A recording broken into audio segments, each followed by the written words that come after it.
تو آپ صلی اللہ علیہ وسلم پریشان تھے، تو دو فرشتے آئے اور انہوں نے بتایا، ایک نے دوسرے سے پوچھا کہ ان پر کیا ہوا ہے، دوسرے نے بتایا جادو ہوا ہے۔ کس نے کیا؟ جی محمود لبید ابن اسم نے کیا۔ کہاں کیا ہے؟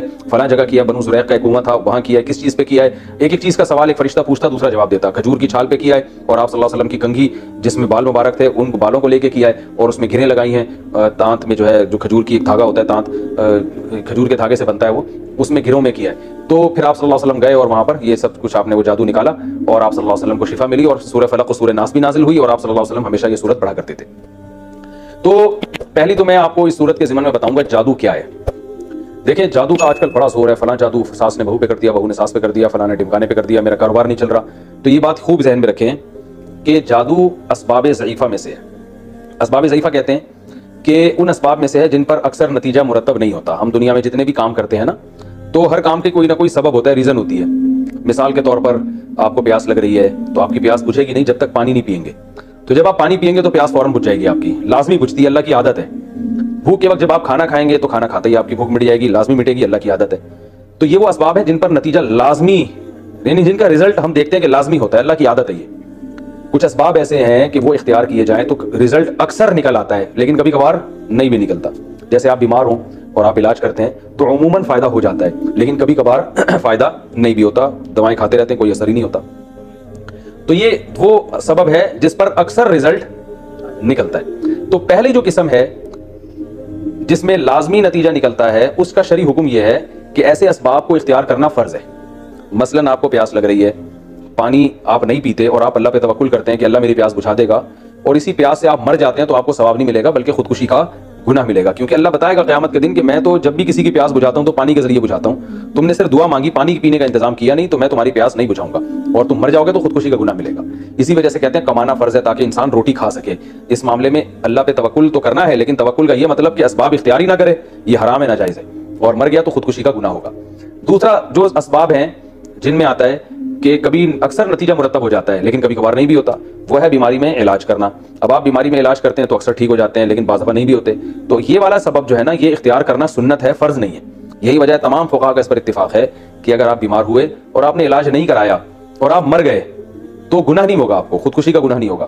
قیامت کے دن آپ اللہ کے سامنے آتے ہیں تو اللہ آپ سے پوچھتا ہے کہ تم جب بیمار تھے تم نے اپنی زندگی بچانے کے لیے علاج کیوں نہیں کیا؟ تو آپ کہہ سکتے ہیں اللہ مجھے کوئی یقین تھوڑی تھا کہ علاج کر کے شفا ملے گی، بہت سے لوگ ہم نے دیکھے علاج ہوا پھر بھی نہیں، تو میں نے کہا ہو سکتا ہے ہم بھی ٹھیک نہ ہو، تو میں نے صرف توکل کیا تجھ پر، تو ثواب تو نہیں ملے گا لیکن گناہ بھی نہیں ملے گا، کیونکہ بہت دفعہ ایسے ہوتا ہے بغیر علاج کے ٹھیک ہو جاتا ہے آدمی، اور بہت دفعہ علاج کرنے سے بھی ٹھیک نہیں ہوتا۔ تو اس لیے کہتے ہیں تاکید ہے، علاج کرنا چاہیے، لیکن علاج کرنا کوئی فرض و واجب نہیں ہے۔ کوئی اس میں اللہ پہ توکل کرنا چاہے تو توکل کر سکتا ہے، اگرچہ اس توکل کا ثواب نہیں ملے گا لیکن گناہ بھی نہیں ملے گا، بلکہ نامناسب کہا جائے گا اس توکل کو، کیونکہ علاج کرنا پیغمبر کی سنت ہے۔ تیسری قسم ان اسباب کی ہے جن پر اکثر نتیجہ مرتب نہیں ہوتا، کبھی کبھار تکے میں ہو جاتا ہے۔ تو یہ تعویذ، رقیہ اور یہ جو ہے جادو، یہ ایسے اسباب ہیں جن پر اکثر نتیجہ مرتب نہیں ہوتا، کیونکہ اگر ان پر زیادہ تر نتیجہ مرتب ہو رہا ہوتا تو نظام عالمی تباہ و برباد ہو جاتا۔ جادوگر سب سے پہلے کیا کرتے، وہ اپوزیشن والے کسی جادوگر کو لاتے اور جو حکومت میں ہے اس کے خلاف جادو کر کے اس کی حکومت کو ختم کر دیتے۔ حکومت یعنی سب جادو ہی کھیل رہے ہوتے پوری دنیا میں، اور جادوگروں کی پوری دنیا میں موج ہوتی، جادوگر یہ کرتے، جادو کے زور سے یہ بنا دیا، کبھی وہ بنا دیا، کبھی یوں بنا دیا، نظام عالم تباہ و برباد ہو جاتا سارا۔ تو اس لیے جادو کو اللہ نے زیادہ طاقت نہیں دی ہے۔ جادو میں اثر اللہ نے دو لحاظ سے، جادو ایک کمزور سبب ہے۔ نمبر ایک کہ جب جادوگر جادو کرتا ہے تو پہلی بات تو یہ ہے کہ ضروری نہیں کہ جس پر جادو کرے اس پہ اثر ہو جائے، لاکھوں میں کسی دو چار پر ہو سکتا ہے، زیادہ تر پر نہیں ہوتا۔ اور دوسرا یہ بھی ہے کہ جتنا جادو کرے گا ضروری نہیں اتنا اثر ہو سکتا ہے اس کا آدھا 50% ہو، اس نے تو جادو کیا تھا مارنے کے لیے مگر آپ مرے نہیں، تھوڑے بہت کچھ اثر ہو جائے آپ کے اوپر۔ تو یہ جادو ایک کمزور چیز ہے۔ سوال پیدا ہوتا ہے اگر جادو کمزور چیز ہے تو رسول اللہ صلی اللہ علیہ وسلم جو سید الانبیاء تھے، اتنے طاقتور تھے، ان پر کیوں اثر ہو گیا؟ تو علماء نے اس کی حکمت بیان کی ہے کہ آپ صلی اللہ علیہ وسلم پہ جادو کا اثر اللہ نے ہونے دے دیا تھا، اس لیے ہونے دے دیا تھا کہ یہودی آپ کو جادوگر کہتے تھے۔ اگر آپ پہ جادو کا اثر نہ ہوتا تو یہودی یہ پروپیگنڈا کرتے کہ دیکھو ہم تو پہلے ہی کہتے تھے یہ جادوگر ہیں، تو ہم نے ان پہ جادو کیا، اتنا طاقتور جادو، ان کو کچھ بھی نہیں ہوا، تو یہ اس کی علامت ہے کہ معاذ اللہ یہ جادو کا توڑ انہوں نے کر لیا ہے۔ تو اس لیے اللہ نے آپ پر ہونے دیا تاکہ لوگ آپ کو بشر سمجھیں، عام انسانوں کی طرح، اور لوگوں کو یقین ہو جائے کہ آپ جادوگر نہیں ہیں۔ تو یہ حکمت تھی، ورنہ اگر اس طرح سے یہودیوں کا جادو اثر کرنا شروع کر دیتا تو پھر یہودی نے ایک دفعہ تھوڑی، نبی پر ہمیشہ کوشش کی ہوگی بار بار، لیکن ایک ہی دفعہ اثر ہوا، وہ بھی بہت تھوڑا۔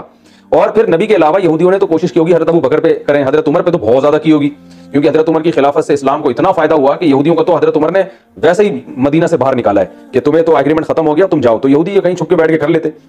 اور کہتے کہ جب نبی صلی اللہ علیہ وسلم پہ اثر ہو گیا تو حضرت عمر پہ کیوں نہیں ہوگا, لیکن کچھ بھی نہیں ہوا. اور ہمیں کوئی نہیں ملتا کہ حضرت عمر نے کوئی توڑ کی کوشش کی ہو, کیونکہ صحابہ کرام ان چیزوں میں زیادہ نہیں وہ پڑھتے تھے. عبداللہ بن عبد السلام رضی اللہ تعالیٰ عنہ کے بارے میں آتا ہے کہ وہ جادو کے لیے بچنے کے لیے دعائیں پڑھتے تھے جو نبی نے بتائی ہیں, اور فرماتے تھے کہ یہودی جو ہے, میں وہ کلمات جو نبی نے مجھے سکھائے ہیں اگر میں نہ پڑھتا تو یہودی مجھے جادو کے زور سے گدھا بنا دیتے. یہ صحیح حدیث ہے, اس کا میں ابھی جواب آپ کو دیتا ہوں. لیکن ایک عبداللہ بن سلام رضی اللہ تعالیٰ عنہ کے بارے میں ہے, باقی تو اور کسی کے بارے میں بھی نہیں ہے. تو بہت کم ملتا ہے ہمیں صحابہ میں کہ دو چار اور بھی ہیں, بعض صحابیات ہیں, لیکن عمومی طور پر ایسا ہوتا نہیں ہے. تو پہلا مسئلہ تو یہ ہے کہ یہ اتنی خطرناک چیز نہیں ہے جتنی لوگوں نے اس کو بنا لیا. تو لہٰذا ان سے جادوگروں سے زیادہ فری ہونے کی ضرورت نہیں ہے, نہ ان کو زیادہ. میں تو ساری دنیا کے جادوگروں سے بولتا ہوں آؤ یار ہمارے خلاف جادو کرو, انشاءاللہ کچھ بھی نہیں ہوگا. ایک جادوگر نے مجھے یہ تانا دیا کہ اس نے حصار کھینچے ہوئے اپنے گرد نا, اور یہ بڑا یہ صبح شام پڑھائیاں کی ہوئی ہیں. میں نے کہا بھائی ہم سے تو سنت تسبیحات پڑھ لیں, بڑی بات ہے جو ہے نا, ہم تو اللہ بس اسی کی توفیق دیتے, ہمیں تو یہ توڑ جادو کے حصار وصار کچھ بھی نہیں آتا. تو ایسا کچھ نہیں, آپ دیکھیں دو ایک دوسرے کتنا حسد کر رہے ہیں. تو اس لیے جادو سے بہت زیادہ ڈرنے کی ضرورت نہیں ہے. البتہ یہ ضرور ہے کہ اس سے قرآن سے اور حدیث سے اتنا پتہ چلتا ہے کہ جادو کی بہرحال ایک حقیقت ہے. اس کو بالکل ہی کالعدم قرار دے دینا کہ جادو کچھ ہوتا ہی نہیں ہے, جیسے بعض مادہ پرست لوگ کہتے ہیں کہ چونکہ سائنسدان اس کو نہیں مانتے تو لہذا یہ ہے ہی نہیں, تو یہ بھی غلط ہے. ہر چیز سائنس کے دسترس میں آنا ضروری نہیں ہے. تو ہوتا ہے لیکن اتنا نہیں جتنا لوگوں نے بنا لیا. تو ہوتا ہے اور اس سے پناہ مانگنے کا بھی ہمیں حکم دیا گیا, اور اس سے بچنے کے لیے جو نبی صلی اللہ علیہ وسلم نے دعائیں بتائی ہیں بس وہ کافی ہیں. جیسے حضرت عبداللہ بن سلام رضی اللہ تعالیٰ عنہ نے بتایا وہ کلمات جو نبی نے مجھے سکھائے ہیں میں وہ پڑھتا ہوں تو بچا ہوا ہوں. تو اسی طرح ہمیں قرآن نے سورہ فلق اور سورہ ناس سکھائی ہے, تو آپ سورہ فلق سورہ ناس رات کو اپنے اوپر دم کر کے سوئیں, تو اگر کوئی کرے گا بھی تو انشاءاللہ کوئی اثر آپ پر نہیں ہوگا. ایک بات تو یہ ہوگی. دوسری بات یہ کہ جادو سے کیا حقیقت اور ماہیت بھی چینج ہو جاتی ہے کسی چیز کی, تو یہ بھی ایک بڑا مسئلہ ہے کہ جادو سے کیا مطلب کوئی کسی چیز کو واقعی حقیقت میں چینج کیا جا سکتا ہے یا نظر کا دھوکا ہوتا ہے. تو یہ میں نے اس پہ بہت مطالعہ کیا ہے, میں اس نتیجے پر پہنچا ہوں کہ جادو سے حقیقت چینج نہیں ہوتی. اس بارے میں امام ابو بکر الجساس جو بہت بڑے محقق تھے, مفسر تھے, ان کی رائے یہ ہے کہ جادو سے حقیقت چینج نہیں ہوتی. اور انہوں نے دلیل یہ دی ہے کہ قرآن مجید میں اللہ تعالیٰ نے موسیٰ علیہ السلام کے مقابلے میں جو جادوگر آئے تھے ان جادوگروں کو اللہ نے بڑا جادو کہا ہے. انہوں نے جب رسیوں کو سانپ بنایا نا تو وجاؤ بسحر عظیم, قرآن کے الفاظ ہے بہت بڑا جادو کیا.